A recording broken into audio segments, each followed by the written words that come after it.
दोस्तों, गुजरात राज्य में स्थित द्वारका हिंदुओं के लिए महत्वपूर्ण तीर्थ स्थान है और 4 धामों में से एक धाम भी है। अरब सागर के तट पर स्थित द्वारका और उसके आसपास कई खूबसूरत मंदिर हैं और जन्माष्टमी के दौरान हजारों पर्यटक कान्हा के दर्शनों के लिए द्वारका पहुंचते हैं। आपको बता दें कि द्वारका शहर को संस्कृत भाषा में द्वारावती कहा जाता है और ये भारत के 7 प्राचीन शहरों में से एक है। कहते हैं कि जब भगवान श्री कृष्ण ने अपने मामा और मथुरा के राजा कंस का वध कर दिया तो उसके बाद कंस के ससुर जरासंध और यादवों के बीच हमेशा के लिए दुश्मनी हो गई और कंस की मृत्यु का बदला लेने के लिए जरासंध ने यादवों पर 17 बार हमला किया। इसीलिए आगे के संघर्ष से बचने के लिए भगवान श्री कृष्ण पूरे यादव समुदाय को लेकर सौराष्ट्र में स्थित गिरनार पर्वत पर चले आए और युद्ध को छोड़ने के कारण भगवान कृष्ण को प्यार से रणछोड़ के नाम से भी जाना जाता है। उन्होंने मथुरा और गोकुल को छोड़ दिया और ओखा बंदरगाह के पास बेट द्वारका में अपने राज्य की स्थापना की। धार्मिक ग्रंथों के अनुसार भगवान कृष्ण की मृत्यु के बाद एक बहुत बड़ी बाढ़ आई जिसमें पूरी द्वारका नगरी समुद्र में डूब गई। कहते हैं कि द्वारका नगरी अब तक समुद्र में 6 बार डूब चुकी है और वर्तमान समय में जो द्वारका हम देखते हैं वो यहाँ पर 7वीं बार स्थापित की गई है। तो दोस्तों, अगर आप भी द्वारका दर्शन करने का सोच रहे हैं और यहाँ की यात्रा करना चाह रहे हैं तो वीडियो को पूरा जरूर देखिएगा और अगर आप चैनल पर नए हैं तो चैनल को सब्सक्राइब कर लीजिए और वीडियो को लाइक और शेयर करना भी बिल्कुल मत भूलिएगा। चलिए दोस्तों, सबसे पहले बात करते हैं कि आखिर आप द्वारका पहुँचेंगे कैसे।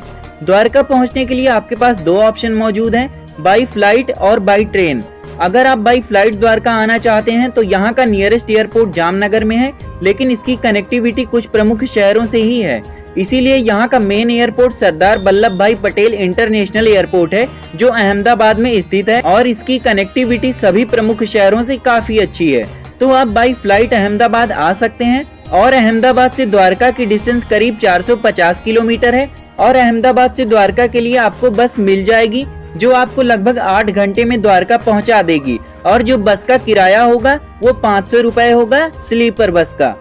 इसके अलावा दोस्तों, अगर आप बाई ट्रेन द्वारका आना चाहते हैं तो ये ऑप्शन भी आपके लिए सबसे अच्छा और सस्ता रहेगा। अगर आप नॉर्थ इंडिया जैसे दिल्ली, यूपी, बिहार, राजस्थान इन जगहों से आ रहे हैं तो आपको बता दें कि आप यहाँ के nearest railway station Dwarka direct आ सकते हैं। द्वारका का रेलवे स्टेशन नॉर्थ इंडिया से ट्रेन के जरिए वेल कनेक्टेड है। अगर आप साउथ इंडिया से आ रहे हैं जैसे केरला, कर्नाटका, आंध्र प्रदेश या तमिलनाडु तो यहाँ से आपको आना होगा अहमदाबाद और अहमदाबाद से आप चाहें तो ट्रेन चेंज करके या फिर बस के जरिए द्वारका पहुँच सकते हैं। दोस्तों, जब आप द्वारका रेलवे स्टेशन पे उतरेंगे तो आपको पास में ही 100-200 मीटर की डिस्टेंस पर ही मंदिर दिखने लगेंगे। तो कुछ इस प्रकार अब आप भगवान कृष्ण की द्वारका नगरी में प्रवेश कर चुके होंगे। द्वारका पहुंचने के बाद आपको सबसे पहले ठहरने के लिए, रुकने के लिए होटल या धर्मशाला देखनी पड़ेगी। दोस्तों, द्वारका में ठहरने के लिए भी आपके पास 3 ऑप्शन हैं। पहले ऑप्शन की अगर बात की जाए तो वो है धर्मशाला। मंदिर परिसर के आसपास ही आपको बहुत सारी धर्मशालाएं मिल जाएंगी जहां पर आप रुक सकते हैं, स्टे कर सकते हैं। धर्मशाला का चार्ज यहां पर 300 रुपए से शुरू हो जाता है। तो अगर आपका बजट कम है तो आप कम खर्चे में धर्मशाला में रुक सकते हैं। ये बेस्ट ऑप्शन है आपके लिए। साथ ही साथ यहाँ पर आपको सभी फैसिलिटीज भी काफी अच्छी दी जाती हैं। दूसरा ऑप्शन आपके पास है गेस्ट हाउस का। यहाँ पर द्वारकाधीश मंदिर ट्रस्ट की तरफ से यात्रियों और दर्शनार्थियों के ठहरने के लिए गेस्ट हाउस बनाए गए हैं जहाँ पर आप स्टे कर सकते हैं। गेस्ट हाउस में रूम आपको 500 रुपए से लेकर 700 रुपए तक मिल जाएंगे। इन सब के अलावा तीसरा ऑप्शन आपके पास है प्राइवेट होटल्स का। यहाँ मंदिर परिसर के आसपास में आपको कई प्राइवेट होटल्स देखने को मिलेंगे जहाँ पर आपको 500 रुपए से 1000 रुपए तक के रूम मिल जाएंगे। तो कुछ इस प्रकार आप अपनी सुविधा अनुसार और अपने बजट के हिसाब से धर्मशाला, गेस्ट हाउस या प्राइवेट होटल में से किसी का भी चुनाव कर सकते हैं। चलिए दोस्तों, अब बात करते हैं भोजन की। द्वारका में भोजन के लिए भी आपके पास 2 ऑप्शन हैं। पहला है, यहाँ मंदिर ट्रस्ट की तरफ से भोजनालय चलाया जाता है जहाँ पर आप मात्र 20 रुपए देकर भरपेट भोजन कर सकते हैं और इस भोजनालय का खाना बहुत ही स्वादिष्ट होता है। दोस्तों, ये जो मंदिर ट्रस्ट का भोजनालय है इसकी एक निर्धारित टाइमिंग है और इसी टाइम पर यहाँ भोजन मिलता है। इस भोजनालय की जो टाइमिंग है वो दोपहर में 11 बजे से 2 बजे तक है और शाम के समय ये भोजनालय 6 बजे से रात 9 बजे तक चलता रहता है। तो आप यहाँ पे भोजन ग्रहण कर सकते हैं, वो भी सिर्फ 20 रुपए में। लेकिन दोस्तों, टाइमिंग का विशेष ध्यान रखिएगा। इसके अलावा द्वारका में आपको बहुत सारे होटल्स और रेस्टोरेंट मिल जाएंगे, जहां पर आप 60 रुपए थाली से लेकर 100 रुपए थाली तक भोजन कर सकते हैं। चलिए अब बढ़ते हैं द्वारकाधीश के दर्शन की ओर। दोस्तों, दर्शन करने से पहले आपको कुछ चीजें करनी होंगी, तो चलिए सबसे पहले इसके बारे में जान लेते हैं। सबसे पहले आपको स्नान करना पड़ेगा गोमती घाट में, और उसके बाद आप द्वारकाधीश के दर्शन करेंगे। गोमती घाट मंदिर परिसर के ठीक पीछे बना है, जहां पर गोमती नदी का समुद्र के साथ संगम होता है और यहीं पर गोमती नदी समुद्र में मिल जाती है, जिसकी वजह से गोमती घाट में स्नान करने का बहुत ज्यादा महत्व है। तो सबसे पहले आप गोमती घाट में स्नान करेंगे और उसके बाद ही मंदिर परिसर में द्वारकाधीश के दर्शन के लिए प्रवेश करेंगे। आपको बता दें कि मंदिर परिसर में किसी भी तरह का मोबाइल, कैमरा या किसी भी तरह का इलेक्ट्रॉनिक गैजेट ले जाने की इजाजत नहीं है। इसीलिए आप मंदिर परिसर के बाहर बने लॉकर में अपना मोबाइल, कैमरा इत्यादि रखकर ही जाइए। दोस्तों, ये लॉकर सुविधा मंदिर ट्रस्ट की तरफ से आपको दी जाती है और इसके लिए आपसे कोई भी फीस नहीं ली जाती। जब आप अपना सामान यहाँ रखेंगे तब आपको एक टोकन दिया जाएगा और दर्शन करने के बाद आप अपना टोकन दिखाकर सामान वापस ले सकते हैं। दोस्तों, अब आप जय गोविंदा, जय गोपाला और हरे कृष्णा का जाप करते हुए मंदिर में प्रवेश करेंगे और द्वारकाधीश के दर्शन करेंगे और अपनी मनोकामनाएं मांगेंगे और आगे बढ़ते हुए आप मंदिर परिसर से बाहर आ जाएंगे। दोस्तों, अगर आप द्वारकाधीश यानी भगवान श्री कृष्ण की आरती में शामिल होना चाहते हैं तो यहाँ पर आरती 2 बार होती है। सुबह 6 बजे और शाम को 6:30 बजे आरती होती है, तो आप आरती में शामिल हो सकते हैं। आरती के समय मंदिर का दृश्य अत्यंत सुंदर होता है और आप भक्ति में लीन हो जाएंगे। चलिए दोस्तों, द्वारकाधीश के दर्शन के बाद अब आपको जाना है पंचनंदा तीर्थ। जब आप मंदिर परिसर से बाहर आएंगे तो गोमती घाट के पास में ही आपको एक पुल दिखाई देगा, जिसे सुदामा सेतु कहते हैं। आपको सुदामा सेतु से होते हुए मंदिर के उस पार जाना है और जब आप सुदामा सेतु से जाएंगे तो इस पुल से जाने के लिए आपको वहीं एंट्रेंस गेट पर ही 10 रुपए का टिकट लेना पड़ेगा, सुदामा सेतु से उस पार जाने के लिए। दोस्तों, जब आप मंदिर के इस पार आ जाएंगे तो यहीं पर है पंचनंदा तीर्थ। यहाँ पर 5 कुएं बने हैं, जिसमें 5 अलग अलग स्वाद वाले जल मिलेंगे। आपको 5 कुएं के जल को पीना है, जो आपको अलग अलग स्वाद के मिलेंगे। इन 5 कुएं को 5 पांडवों के नाम पर बनाया गया है। इसके बाद दोस्तों, पंचनंदा तीर्थ के पास में ही आपको स्वामी नारायण मंदिर देखने को मिलेगा। ये मंदिर देखने में बहुत ही ज्यादा खूबसूरत है, जो भगवान विष्णु के अवतार स्वामी नारायण को समर्पित है। आप यहाँ पर भी दर्शन करके कुछ समय बिता सकते हैं, बहुत ही अच्छा लगेगा आपको यहाँ पर। स्वामी नारायण मंदिर के पास में ही एक सुंदर वृक्ष भी है, जो आप यहाँ देख सकते हैं। ये वही पेड़ है जिसके नीचे दुर्वासा ऋषि बैठकर तपस्या किया करते थे। इसके बाद दोस्तों, इन सब जगहों के दर्शन करने के बाद अब आप सुदामा सेतु से होते हुए वापस आ जाएंगे द्वारकाधीश मंदिर।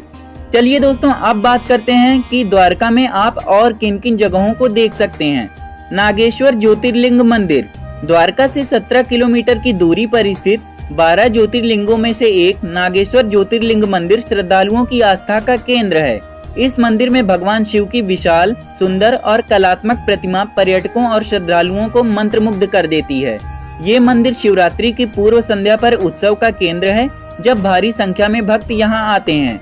ये मंदिर सुबह 6 बजे खुल जाता है और दिन में 12:30 बजे तक खुला रहता है और शाम के समय 5 बजे खुलता है और रात में 9:30 बजे तक खुला रहता है। गीता मंदिर द्वारका में महज 1 किलोमीटर की डिस्टेंस पर स्थित गीता मंदिर 1970 में बनाया गया था। ये मंदिर भगवत गीता और इसकी शिक्षाओं के लिए समर्पित है। हिंदुओं की धार्मिक पुस्तक भगवत गीता की शिक्षाओं और मूल्यों को संरक्षित करना ही इस मंदिर का मुख्य उद्देश्य है। इस मंदिर परिसर के अंदर तीर्थ यात्रियों के लिए आवास भी बनाए गए हैं। गोपी तालाब द्वारका से 20 किलोमीटर की डिस्टेंस पर स्थित गोपी तालाब पौराणिक कथाओं में विशेष महत्व रखता है।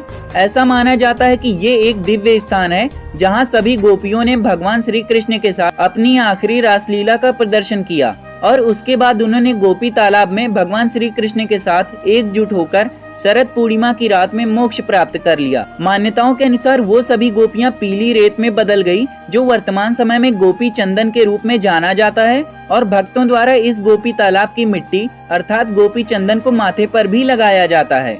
रुक्मिणी मंदिर द्वारका से मात्र 3 किलोमीटर की डिस्टेंस पर स्थित है, जो भगवान श्री कृष्ण की पहली रानी रुक्मिणी जी को समर्पित है। दुर्वासा मुनि के श्राप की वजह से रुक्मिणी जी 12 वर्षों तक श्री कृष्ण से दूर यहीं पर आकर रही थी, जहां पर अब रुक्मिणी मंदिर बन गया है। रुक्मणी मंदिर भले ही देखने में छोटा हो, लेकिन ये अपने आप में बहुत ही अद्भुत और अनोखा है। बेट द्वारका।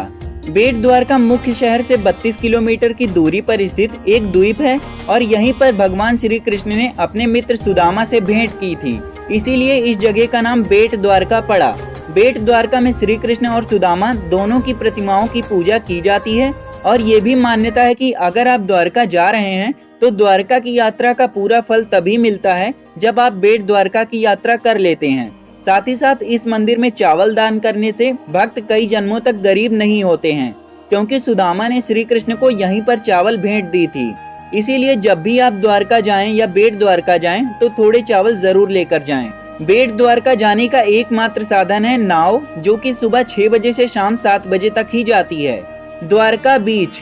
अरब सागर तट के साथ द्वारका बीच शाम को समय बिताने के लिए एक अच्छी जगह है, जो मुख्य शहर से मात्र 1 किलोमीटर की दूरी पर है। ये बीच सफेद रेत, समुद्री जीवन, भ्रमण और पिकनिक के लिए काफी लोकप्रिय है। बहुत से पर्यटक यहाँ सनराइज और सनसेट का शानदार नज़ारा देखने के लिए आते हैं। Light house. लाइट हाउस का उपयोग समुद्र में चल रही जहाजों को दिशा दिखाने के लिए किया जाता है। द्वारका में भी एक लाइट हाउस है, जो मुख्य मंदिर से मात्र 1.5 किलोमीटर की दूरी पर स्थित है।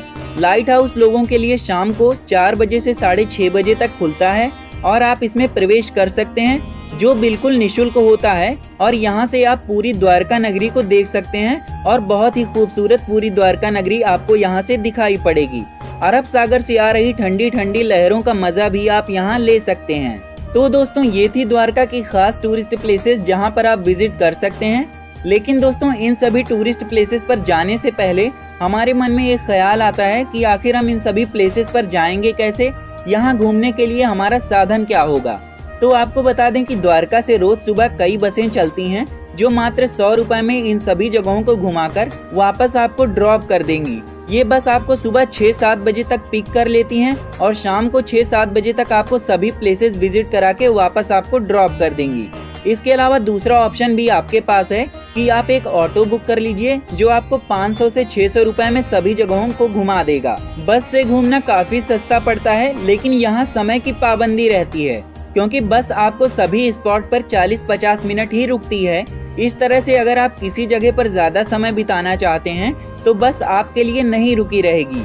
वहीं अगर आप ऑटो बुक करते हैं तो आप अपनी मनमर्जी से घूम सकते हैं। चलिए दोस्तों, अब बात करते हैं कि द्वारका हमें कब जाना चाहिए और यहाँ जाने का बेस्ट टाइम कौन सा है। दोस्तों, द्वारका आप साल में कभी भी जा सकते हैं, लेकिन यहाँ आने का बेस्ट टाइम नवंबर से मार्च तक है, क्योंकि इस टाइम यहाँ मौसम सुहाना रहता है। लेकिन अगर आप द्वारका की खूबसूरती को और यहाँ के मंदिरों की भव्य सुंदरता को देखना चाहते हैं तो आप जन्माष्टमी के समय यहाँ आ सकते हैं। चलिए दोस्तों, अब बात करते हैं कि द्वारका का टूर प्लान आपको कितने दिनों का बनाना चाहिए और इसमें आपका कुल खर्चा यानी कुल बजट कितना लगने वाला है। दोस्तों, द्वारका का टूर प्लान हमने 3 दिनों का बनाया है, जिसमें आपका 3 दिनों के लिए होटल का खर्चा 1000 रुपए, फूड का खर्चा 1000 रुपए और लोकल ट्रांसपोर्ट का खर्चा 500 रुपए हो जाएगा। तो इस प्रकार आपकी 3 दिन की द्वारका ट्रिप 2500 रुपए के आसपास हो जाएगी। तो दोस्तों, ये थी द्वारका टूर से रिलेटेड संपूर्ण जानकारी। उम्मीद करते हैं आपको वीडियो पसंद आई होगी। अगर आपको वीडियो पसंद आई है तो वीडियो को लाइक कर दीजिए और चैनल को भी सब्सक्राइब कर लीजिए, जिससे आपको यात्रा से संबंधित ऐसी ही वीडियोस देखने को मिलती रहें।